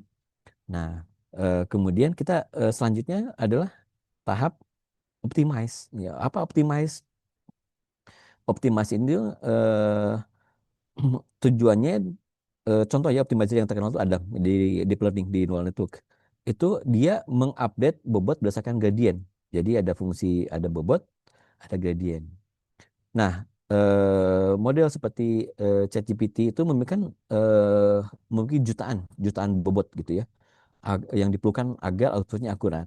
Nah, untuk memprediksi loss kesalahan, bobot ini diperbarui ya sedikit demi sedikit ke arah menuruni lereng loss atau lereng loss itu apa ya? Gradient descent ya, gradient descent. Kemudian proses ini terjadi berulang-ulang untuk seluruh data pelatihan. Nah, kenapa eh, gradient loss itu yang ini ya, yang segitiga ini ada gradient loss, L ini segitiga ini gradient, ini L gradient loss, gradient dari fungsi loss ya, itu digambarkan dari delta L per DLDW ini ya, turunannya. Nah, kemudian di sini ada tanda minus. Kenapa ada tanda minus ya? Karena minus ini adalah menunjukkan nilai loss ya, bergerak ke arah negatif atau gedean. Nah, catatannya di sini kalau ada nilai alpha ya learning rate. Nah, makanya kalau di deep learning suka muncul tuh learning rate-nya berapa kayak gitu ya. Apa loss function-nya berapa gitu ya. Kemudian optimizer-nya apa. Nah, di learning rate itu ini ada A ya, learning rate ini ada A. Itu kalau terlalu besar, model bisa melompat-lompat dan tidak konvergen. Kalau terlalu kecil, proses training menjadi lambat, kayak gitu ya. Oleh karena itu, pemilihan alpha, ya alpha di sini itu adalah learning rate, itu bagian penting dari komputasi numerik dalam AI. Ya, sehingga si optimizer ini, rumus ini adalah jantungnya dari proses pelatihan model AI. Tanpa optimizer ini, tidak akan belajar dari data, ya. Nah, optimizer yang umum tadi ada SGD. SGD itu adalah stochastic gradient descent. Biasanya SGD ini kalau nggak salah itu bentuk dasar dari gradient descent ya. Dia eh, apa ya memperbarui bobot berdasarkan sebagian kecil data kayak gitu ya. Terus yang kedua ada namanya RMS Pro ya. RMS Pro ini eh, RMS Pro itu root mean square ya, root mean square propagation. Itu stabilitasnya stabil lebih baik daripada SGD gitu ya. Kemudian biasanya untuk menyempurnakan SGD ya, si RM root mean square propagation ini. Kemudian ada ADAM. Ya, ADAM ini adaptive moment estimation ya, kepanjangannya. Adaptive moment estimation disingkat ADAM. Nah, ini gabungan dari momentum dan root mean square error ya, sehingga ADAM itu nanti akan menyimpan rata-rata gradient untuk arah dan rata-rata kuadrat gradient untuk skala langkah. Nah, ini ya di si optimizer yang sangat penting. Jadi kalau teman-teman melihat algoritma apa eh, di deep learning kan ada loss function, ada activation function gitu ya, ada optimizer, ada gradient. Nah, kemudian dihitung itu eh, tadi fungsinya di sini ya. Untuk fungsi utamanya itu adalah untuk memperkecil loss ya, memperkecil kesalahan sehingga si bobot ini perlu diperbarui terus-menerus ya. Memperbaikinya bagaimana tadi ada proses iterasi ya, yang uh, perbaikan bobot ini yang kita sebut dengan uh, gradient ya, gradient descent. Nah, kemudian terakhir ini oh tadi ya, sorry ini ada yang penting. eh saya pikir ya di sini ada optimizer itu mengupdate bagaimana mengupdate bobotnya kurang lebih seperti gini ya. Jadi model itu punya tebakan awal yang kita sebut dengan old weight gitu ya. Kemudian tebakan awal itu menunjukkan nilai bobot awal. Nah, ya. Kemudian yang kedua, model biasanya model membuat kesalahan dari bobot awal, model mencoba memprediksi sesuatu ya. Tetapi sesuatu memprediksinya itu ada kesalahan. Nah, berapa besar kesalahannya itu disebut dengan loss ya, yang disebut dengan loss ini. Alpha itu disebut learning rate gitu ya. Ini karena proses kesalahan. Kemudian model belajar dari kesalahan. Nah, dari belajar dari kesalahan ini apa? Model menghitung arah terbaik untuk memperbaiki ya. Nah, arah terbaik untuk memperbaiki dirinya itu kita sebut dengan gradien ya. Nah, kemudian bagaimana mengoptimalkannya ya, melangkah sedikit ke arah yang benar ya. Nah, pada gambar ini ya, di sini ada activation bukan activation, apa learning rate gitu ya. Bergerak ke arah negatif, makanya simbolnya negatif. Gradient. Kemudian di sini ada kurva loss, ya ada kurva loss eh, ini dan ada sumbu horizontal parameter berdasarkan bobot. Nah, kemudian apa tujuannya? Ya tujuannya itu adalah untuk memprediksi agar prediksi selanjutnya lebih baik atau mendekati akurasinya lebih baik gitu ya.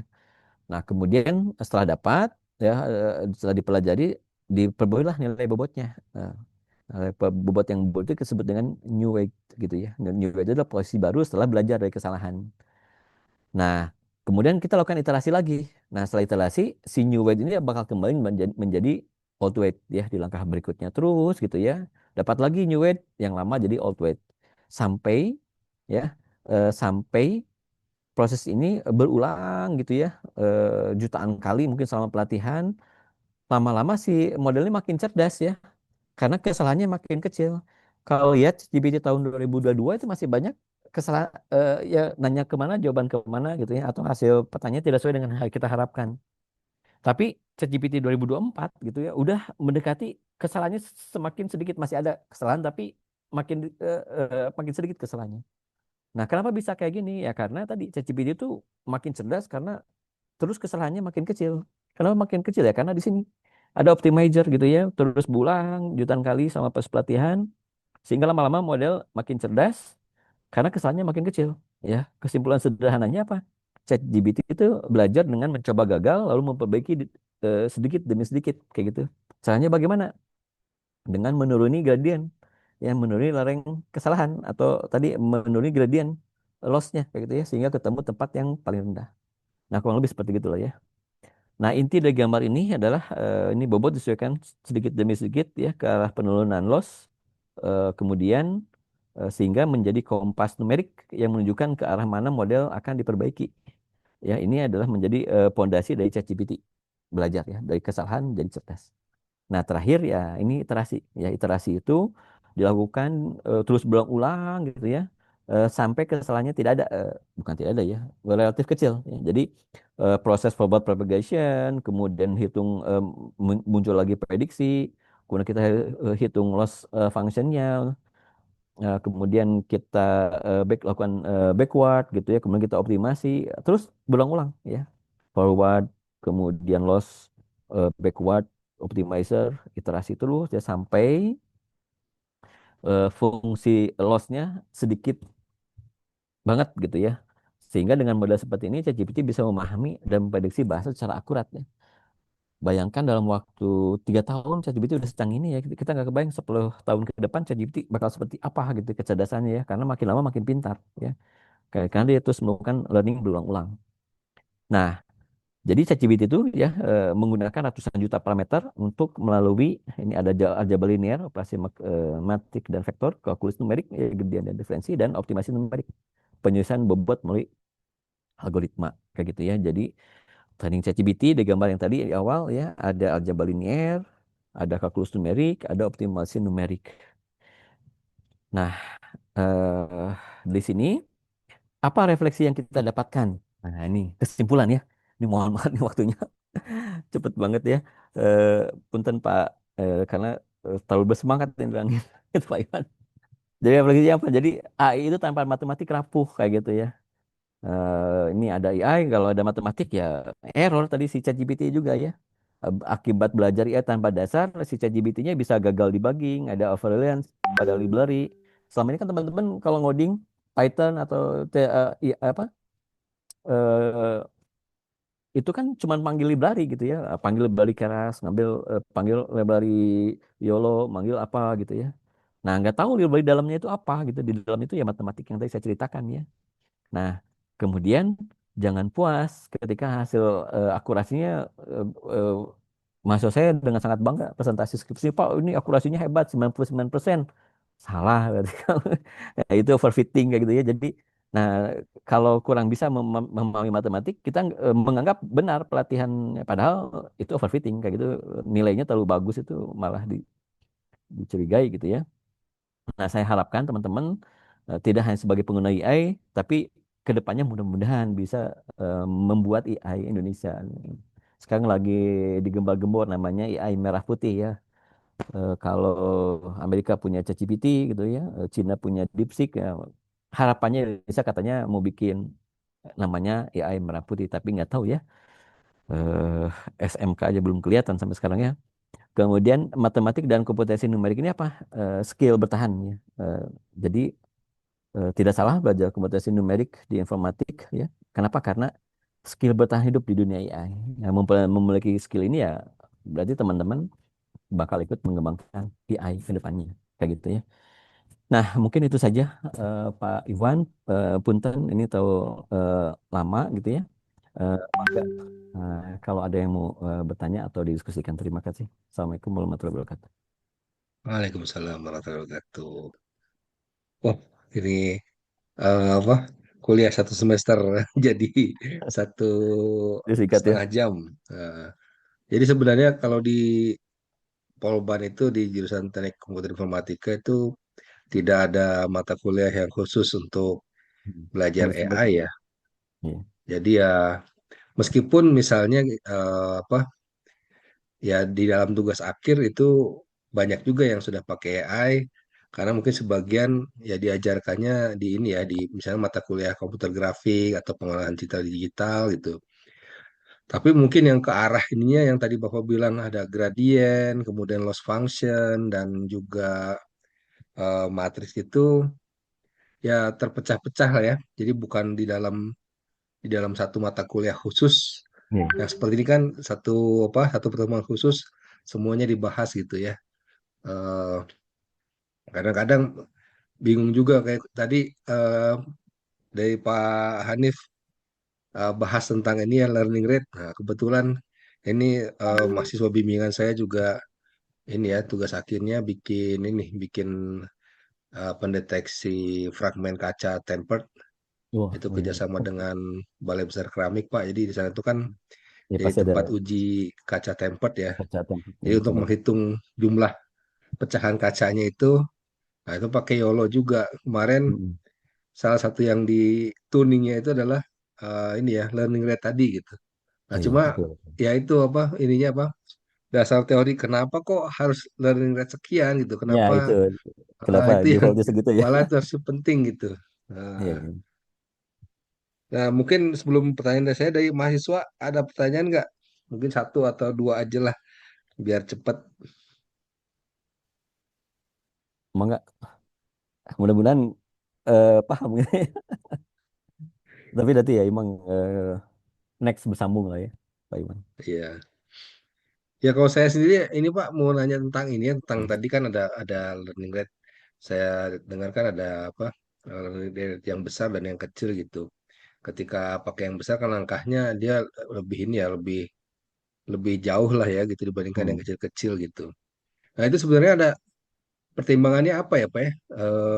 Ketika kemarin yang bimbingan saya itu dia ngambil learning rate-nya ya akhirnya merujuk merujuk ke salah satu paper yang sudah pernah ini ya sudah pernah buat untuk case study lain ternyata dapat learning rate yang optimal itu sekian dan ternyata pasti pakai ya memang ini ya improve Iya. lumayan gitu signifikan.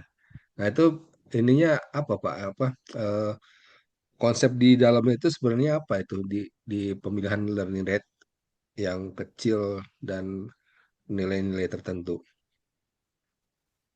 Oke, terima kasih Pak Iwan gitu ya. Emang salah satu hal yang kita ini ya di optimizer itu kan ada learning rate. Kalau nanti kalau di codingan itu ada optimizer gitu ya. Di sana ada learning rate-nya berapa. Nah, bagaimana sih kita menentukan learning rate ini gitu ya biar hasilnya maksimal atau sesuai ya dengan yang kita harapkan.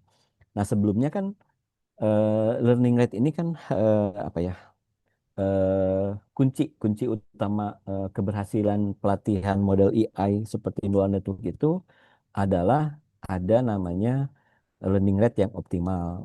Kapan learning rate optimal tuh? Bagaimana cara kita mempertimbangkan learning rate ini menjadi praktis dan teoritis kayak gitu ya. Nah, tadi saya ceritakan bahwa learning rate itu kalau ini disebutnya alpha gitu ya. eh, itu learning rate itu biasanya ukuran langkah ya. Di sini ada mana alpha ini? Sorry. Eh, ini ada nilai alpha di sini. Nih ada alpha. Si learning rate ini terlalu besar. Biasanya tadi model loncat-loncat ya, tidak pernah konvergen atau tidak stabil. Tetapi terlalu kecil, biasanya jadi sangat lambat. Kebanyakan berapa yang pakai 0,8 gitu ya. Kemudian tujuan learning rate itu apa? Untuk tadi untuk menemukan nilai A yang cukup besar untuk efisiensi, tapi cukup kecil untuk stabilitas. Jadi kalau kecil kan lambat gitu ya, karena banyak terlalu convergence gitu ya, selalu convergence. Tapi kalau besar hasilnya nggak stabil kayak gitu. Nah, kita menetapkan bagaimana si nilai A-nya itu cukup kecil untuk stabilitas dan akurasi. Nah, biasanya kita ada beberapa langkah ya. Ada namanya apa? Kalau nggak salah tuh ada namanya visualisasi loss curve gitu ya. Jadi nanti ada kurva menurun. Nah, biasanya kan ini makanya sebut dengan gradient negatif ya karena dia nurun. Itu bagus gitu ya. Atau kurva zigzag naik dia naik kemudian turun itu ya dia biasanya learning rate-nya terlalu besar. Atau kurvanya turunnya sangat lambat gitu itu berarti terlalu kecil. Nah, biasanya metode populernya itu adalah dengan menetapkan dari yang sangat kecil, kemudian naik secara eksponensial, ya, kemudian nanti melihat grafik close dengan grafik rate-nya. Atau itu kalau pendekatan empiris gitu ya. Tapi kalau menggunakan apa optimizer adaptif ya, seperti yang banyak digunakan kayak Adam ya atau tadi root mean square propagation. Nah, itu biasanya Adam optimizer itu menyesuaikan learning rate-nya dari hasil iterasi tadi gitu ya. Nah, karena dia adaptif, makanya kita banyak menggunakan Adam optimizer. Kalau root mean square propagation dia juga sama ya, menyesuaikan learning rate eh, lokalnya kayak gitu. Nah, bagaimana eh, apa rekomendasi praktis ya ketika menentukan learning rate? Biasanya eh, gunakan batch size kecil ya, learning rate kecil dulu gitu ya. Kemudian model besar atau dalam gunakan learning kecil kalau modelnya besar. Nah, kemudian biasanya kita gunakan scheduler ya.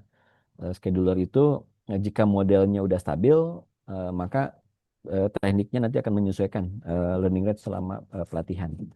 Ya, bisa ada namanya step decay, learning rate dikurangi setiap beberapa epoch gitu ya, atau exponential decay, atau reduce on plateau gitu ya, dia menurunkan learning rate jika loss tidak membaik.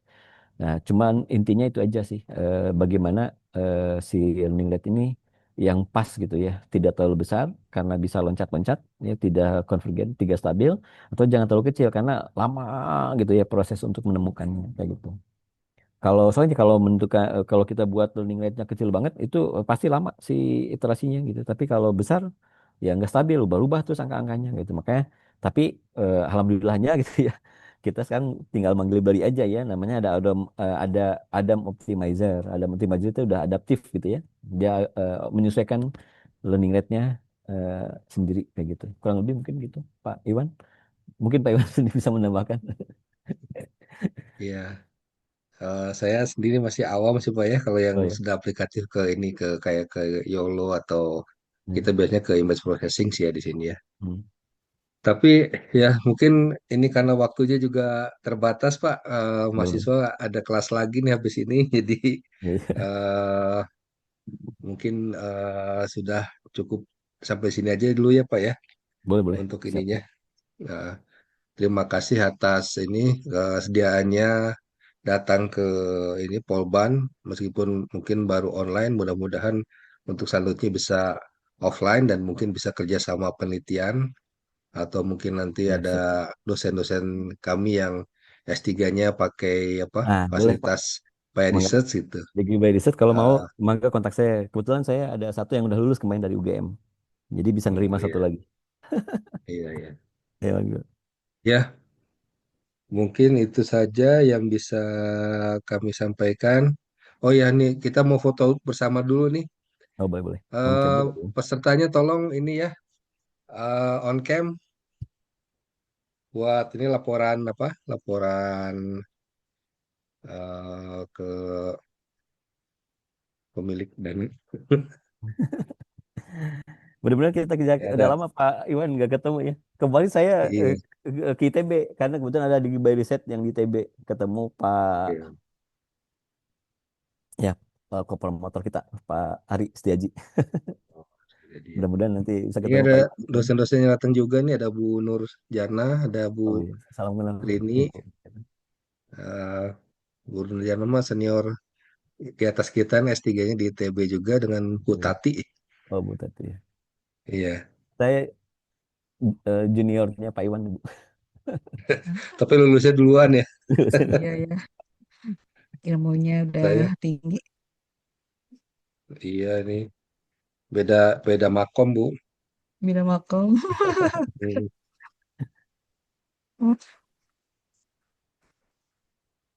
Ya, gimana Bu? Bu Fitri sudah di ini Bu? Fitri, Mungkin langsung di screenshot aja ya Pak ya ininya. Bentar Pak, Iya. saya tuh udah nge-screenshot dari beberapa. Tapi ini peserta mahasiswanya banyak yang off cam, ini bisa on cam nggak? Ayo dibantu yuk.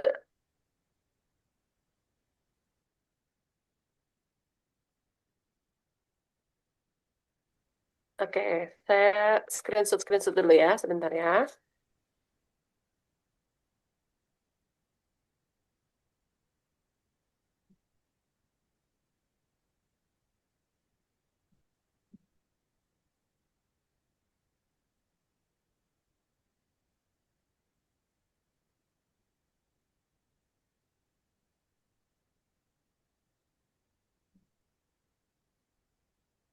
Oke, sudah.